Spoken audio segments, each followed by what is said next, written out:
Zorikh. Jojo Guarin.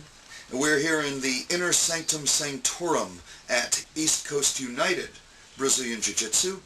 And we are now going to watch some of the matches that occurred at the Acom Sports GRappling Tournament on October 30th. And we are going to comment on them for your benefit. So, first match. It's you. That would be me.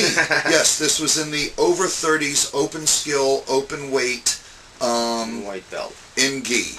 And fighting a jungle gym guy. A jungle gym guy in a white belt. We were just watching. All right, let's take a look. All right.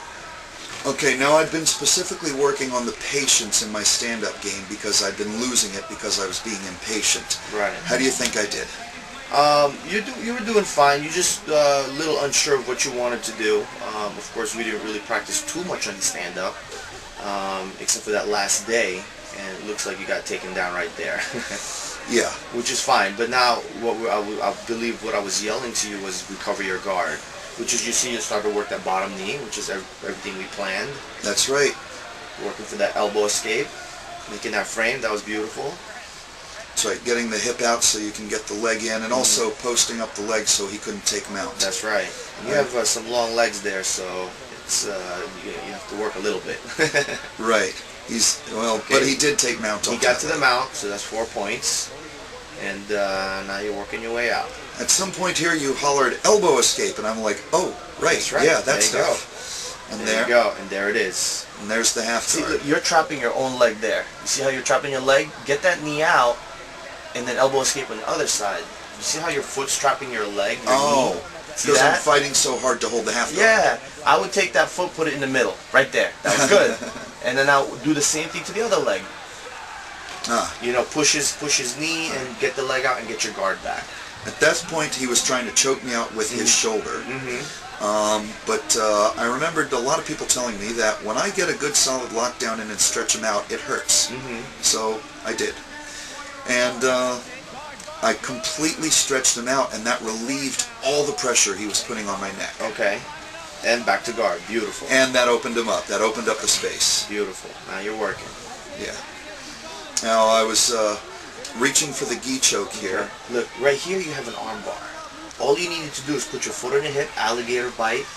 Which foot? Catch the head. So it'll be your right foot on the hip, left foot alligator bites. There's the alligator bite. Now all you gotta do is turn a little bit and catch his head. And get my right leg in front of his head. Okay. Anytime he stands up like that, he's susceptible to arm bars. Okay. At this point, I'm going for that gi choke, and he's grimacing. He's grimacing very hard.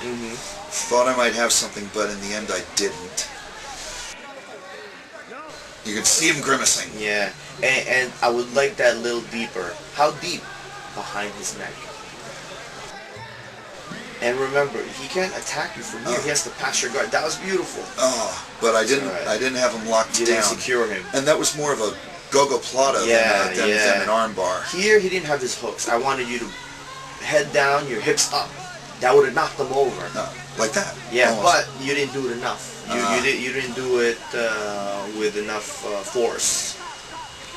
Got it. Right here, you got out. Okay. Good. So now it's the pass the guard game. Yeah. See how the game changes? You went from totally defending yourself, now you're looking to pass. Right. Posture is good. Hands on the hips good. Guard is open. Pass. You had his back. Hooks. It should have been your right hook first. But that's okay. You almost had it. But if you put your right hook in first, I see you went for an attack on the arm, which if anything, I would have just secured the back at your 4 points. Win the match. But you want, there's the Google Plata opportunity.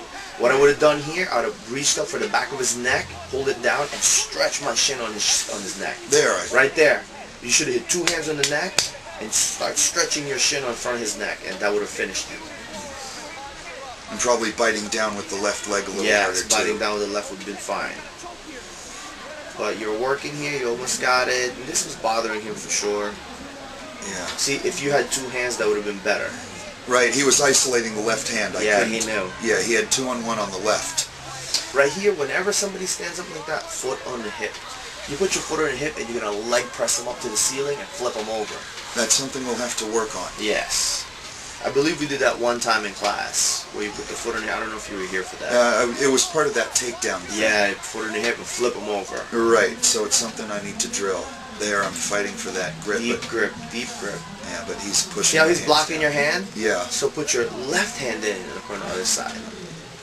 It's always like, man, if they're you see, that was good. You see, you got the idea.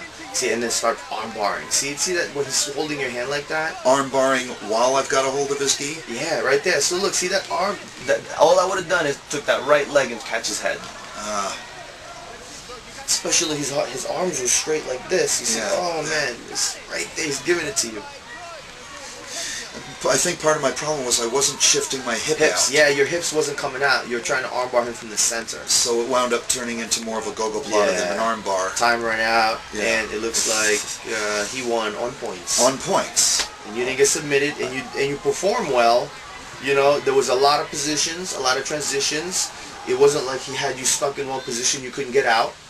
It wasn't like you know, he got you submitted like in the first match. It was a good, solid match. Congratulations, that was a good one. All right, so I got to work on getting my hips out, so I can get those arm bars. Just a little more fundamentals. Come to a little more fundamentals. I think that's going to change your game a lot, because the fundamentals is learning how to move your hips and just learning just more basic things. You just, you know, I mean, I think you're just scratching the surface, and pretty soon we're going to get through that wall. Good, good.